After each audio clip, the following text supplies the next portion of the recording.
I'm Ty with WTI, and I wanted to show you guys my USB port from C2G.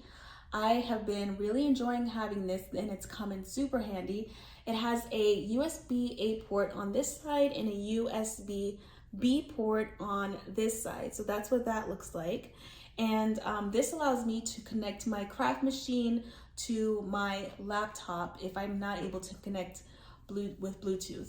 So I usually just hook this side up to my craft machine and then hook the other side up into my computer, and I'm good to go. So what I love about this wire is how well made it is. I'm gonna be honest, I don't take care of my wires or cords. I typically just, roll them up and throw them into a backpack.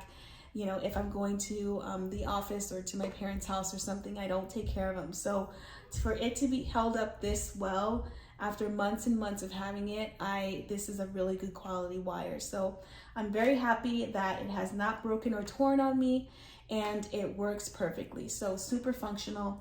Highly recommend it if you're looking for the same two ports on your USB cable, and that's my point of view.